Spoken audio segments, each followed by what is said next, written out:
Bem-vindas e bem-vindos a mais uma análise aqui no Destilando Livros.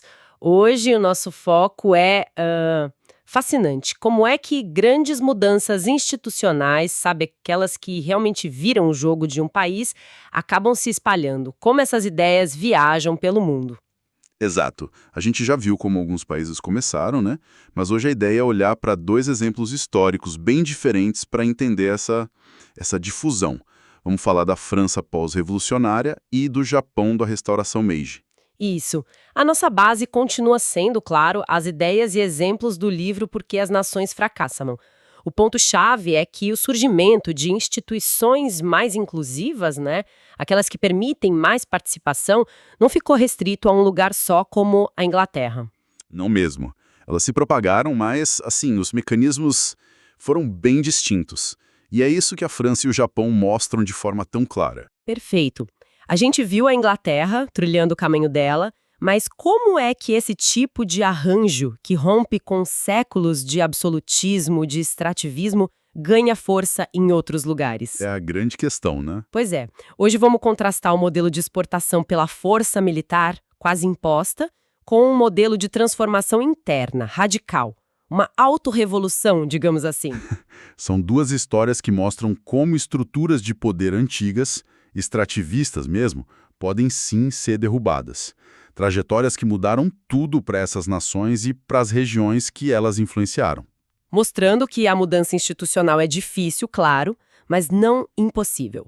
Ok, então vamos começar essa exploração. E olha, se esse tipo de análise profunda te interessa, não esquece de deixar o like, se inscrever aqui no canal Destilando Livros e ativar o sininho para não perder os próximos mergulhos. Vamos lá, começando pela França.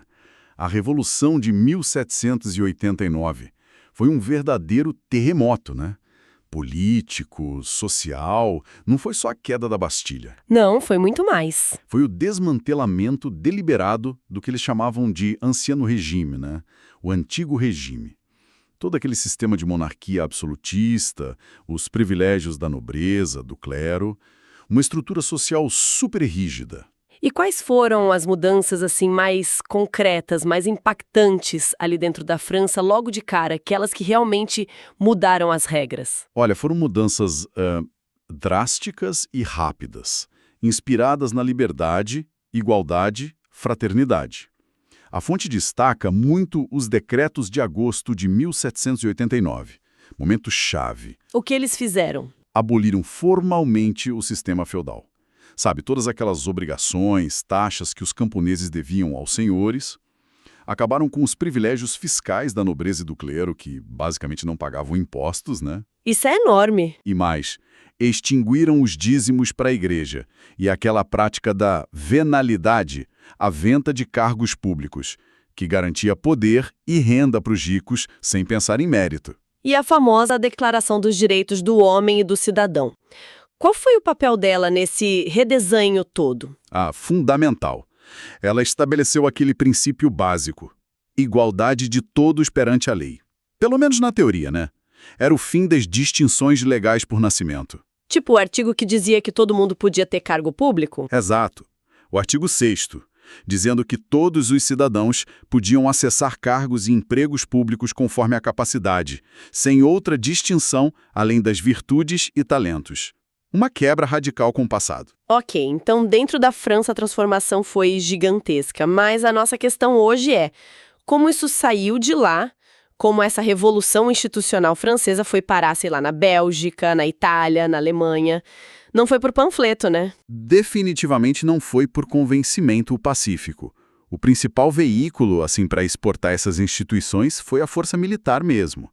Primeiro os exércitos revolucionários e depois, de forma ainda mais sistemática, os exércitos de Napoleão Bonaparte. Que invadiram e ocuparam boa parte da Europa, certo? Exatamente. Enormes territórios. E o que eles encontravam nesses lugares? Muitas vezes estruturas ainda mais arcaicas, mais extrativistas do que na França pré-revolução. Pior ainda. Sim. No leste europeu, por exemplo, a servidão ainda era uma realidade brutal para milhões. Mas mesmo no oeste, tipo na Renânia, na Holanda, na Itália, ainda tinha um monte de obrigações feudais, pedágios que atrapalhavam o comércio, sistemas legais super confusos e desiguais. E as guildas, né? Aquelas associações de artesãos. Isso, controlavam tudo, quem podia trabalhar em quê, limitando a concorrência, a inovação. Tá, e aí é que fica interessante. Napoleão chega, conquista. E aí? Ele só instala um governo militar para extrair recursos ou ele mexe mesmo nas instituições locais? Ele faz as duas coisas, fomos ser honestos. Mas o impacto transformador veio da segunda parte. Os franceses impuseram as reformas institucionais deles nos territórios ocupados. E a ferramenta principal para isso foi o Código Napoleônico. O famoso Código Civil de 1804? Esse mesmo.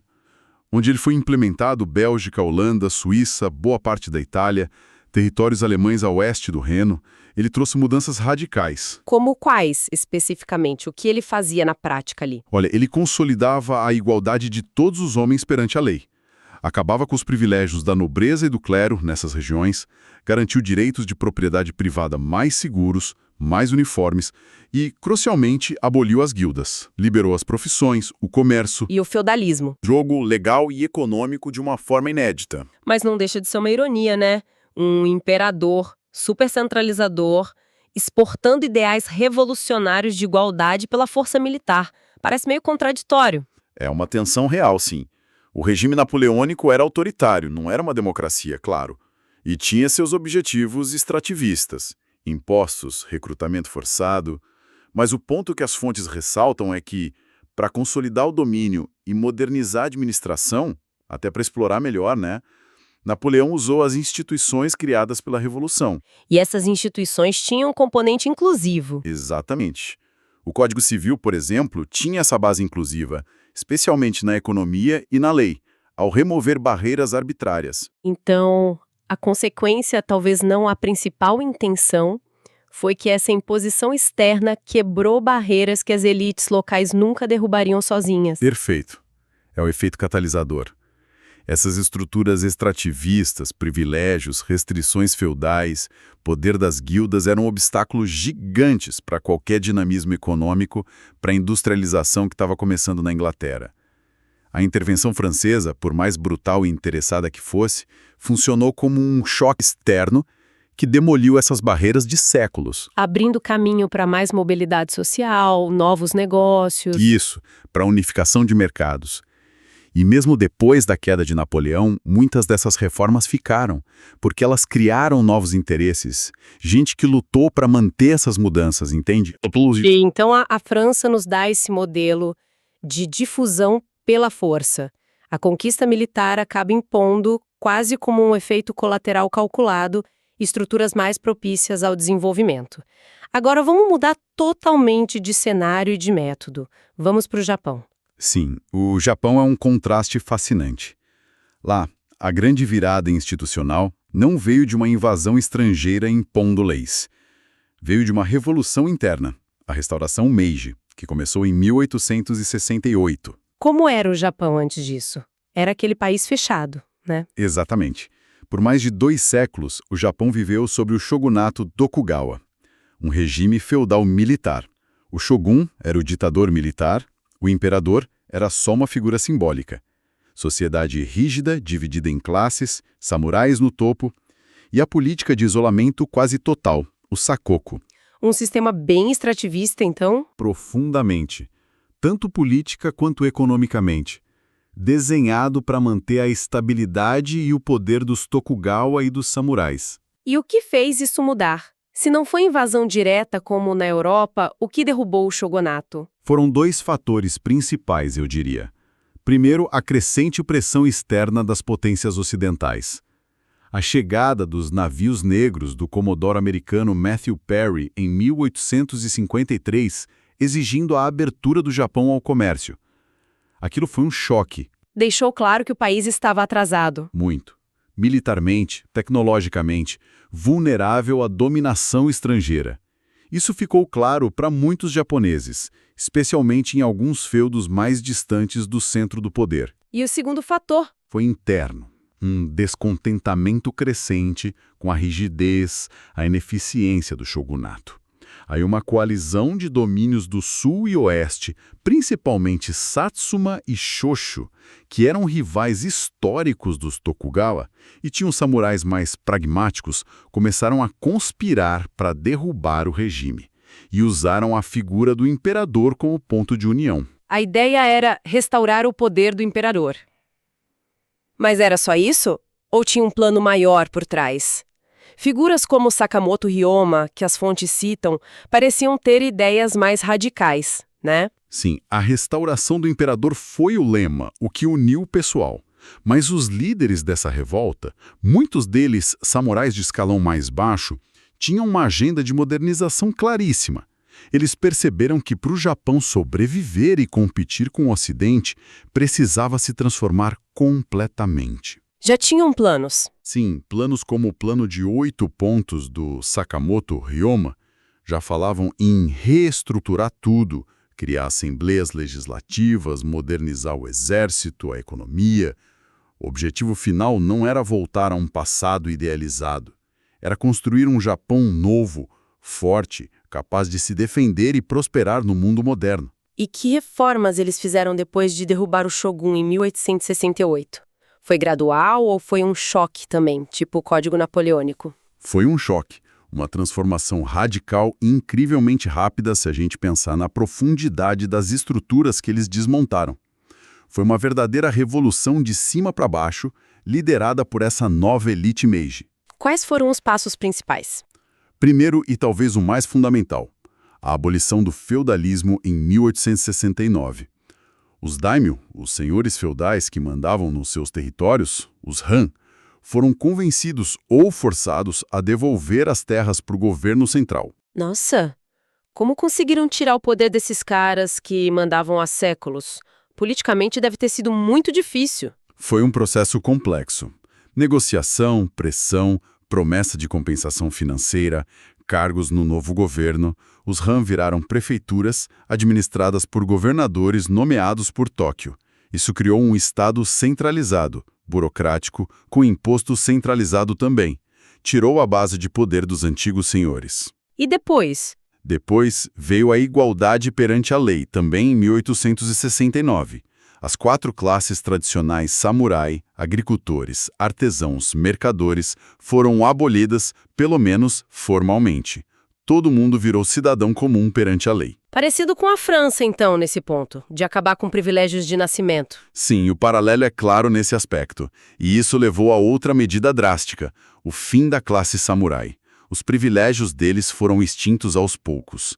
Direito de portar espadas, os estipêndios do governo. Isso deve ter gerado resistência. Muita. Tiveram várias rebeliões de samurais descontentes, como a rebelião de Satsuma, em 1877. Tiveram que ser suprimidas militarmente pelo novo Exército Nacional. Mas a vitória do governo consolidou a nova ordem. E na economia, mexeram nas barreiras também? Totalmente. Acabaram com as restrições para viajar e comerciar entre as antigas regiões. Criaram um mercado nacional mais integrado. Introduziram direitos de propriedade privada sobre a terra, permitindo comprar, vender, usar como garantia para empréstimo. Isso foi crucial para o investimento. E a liberdade de profissão? Também. Estabeleceram a liberdade de escolher e exercer qualquer profissão. Romperam com as limitações de casta e as guildas que também existiam lá. Então eles não só derrubaram a estrutura antiga, mas criaram ativamente as bases para uma economia de mercado moderna. Precisamente. E o Estado Meiji foi muito ativo nisso. Investimento pesado em infraestrutura, linhas de navio a vapor, telégrafos e principalmente ferrovias. Ferrovias eram chave, né? Essenciais. As fontes até mostram um contraste interessante. Enquanto regimes absolutistas na Rússia, na Áustria-Hungria, tinham medo das ferrovias, achavam que facilitaria revoltas, o governo Meiji via como fundamental para modernizar, integrar o país para o poder militar. Eles também se envolveram na indústria diretamente. Sim, o Estado japonês construiu fábricas modelo, importou tecnologia, especialistas ocidentais, criou bancos para financiar a indústria, incentivou a formação de empresas privadas, que depois viraram os grandes conglomerados, os Zaibatsu, Foi um esforço enorme, coordenado para industrializar o país o mais rápido possível. E tudo isso culminou numa constituição. Sim. Em 1890, o Japão adotou a primeira constituição escrita da Ásia. Estabeleceu uma monarquia constitucional, um parlamento eleito, a dieta, um judiciário independente. Claro, o poder do imperador e das elites militares e burocráticas ainda era grande, não era uma democracia plena como no Ocidente na época, mas foi um avanço institucional notável. Criou um quadro legal previsível para o desenvolvimento. Então, resumindo o caso japonês. Uma revolução interna liderada por uma elite modernizadora vinda da própria classe guerreira. Eles perceberam a necessidade de mudar radicalmente para não serem dominados. Desmantelaram o feudalismo, centralizaram o poder, criaram igualdade legal, liberaram a economia e investiram pesado na industrialização. Tudo em poucas décadas. Quase uma engenharia reversa das instituições ocidentais adaptada para lá. É uma ótima forma de colocar. Eles não copiaram tudo cegamente. Adaptaram e implementaram o que achavam essencial para fortalecer o Estado e a economia. O resultado, o Japão foi o primeiro país não ocidental a se industrializar com sucesso. Virou potência regional e depois global. As instituições que eles criaram, mesmo com limites, foram decisivas para isso. Temos então esses dois modelos bem claros. A França, exportando sua revolução institucional na ponta da baioneta napoleônica, e o Japão conduzindo sua própria revolução de cima para baixo, motivada por pressões externas, mas executada internamente. Exatamente. E ambos os casos ilustram um ponto central do livro que a gente está discutindo. Como conjunturas críticas, momentos de grande instabilidade, crise, pressão, como a Revolução Francesa ou a ameaça ocidental ao Japão, podem interagir com as instituições existentes e abrir janelas de oportunidade para mudanças radicais. E nesses dois casos, a conjuntura crítica levou ao desmantelamento de instituições extrativistas que bloqueavam o desenvolvimento. Isso. E fica muito claro que essas transições não foram nada tranquilas, né? A França impôs suas mudanças com guerras que varreram a Europa. O Japão teve que esmagar rebeliões internas para consolidar o novo regime. Parece que a destruição de velhas estruturas de poder raramente acontece sem conflito. As elites que perdem privilégios resistem. Sem dúvida. O conflito parece ser quase inerente a essas transformações profundas, porque elas mexem numa redistribuição fundamental de poder político e econômico. Mas, conectando isso ao quadro geral, esses dois exemplos, França e Japão, mostram caminhos diferentes pelos quais a grande divergência no desenvolvimento do mundo se aprofundou a partir dos séculos XVIII e XIX. Eles mostram como algumas nações conseguiram mudar suas trajetórias. Exato. Adotando, seja por imposição externa ou decisão interna, instituições mais propícias ao crescimento, à inovação, a uma participação econômica mais ampla. Ok. Então vamos amarrar os pontos-chave dessa nossa análise de hoje.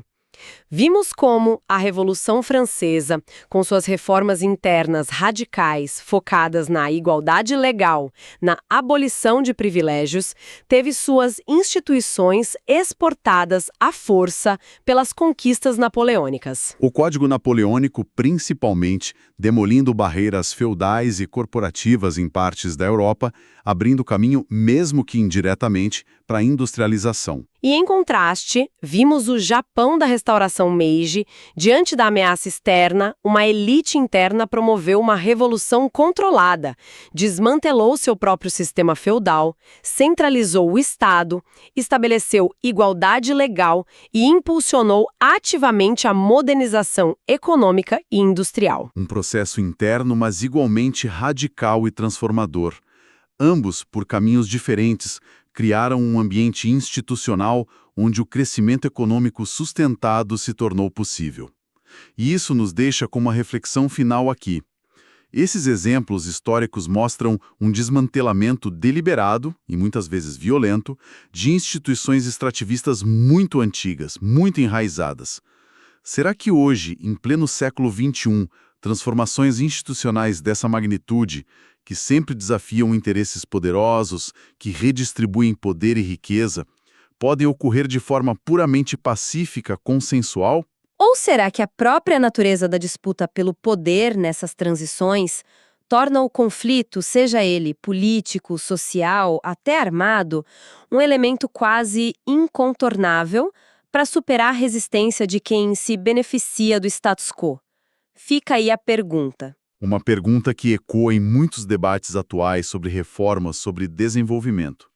No nosso próximo encontro, vamos mudar um pouco o foco. Depois de ver como instituições mais inclusivas podem surgir, seja por exportação forçada ou revolução interna, vamos investigar como elas conseguem se manter e até se fortalecer com o tempo. É o conceito do círculo virtuoso. Exatamente. Vamos começar analisando um caso fascinante da Grã-Bretanha do século XVIII, a Lei Negra, de 1723.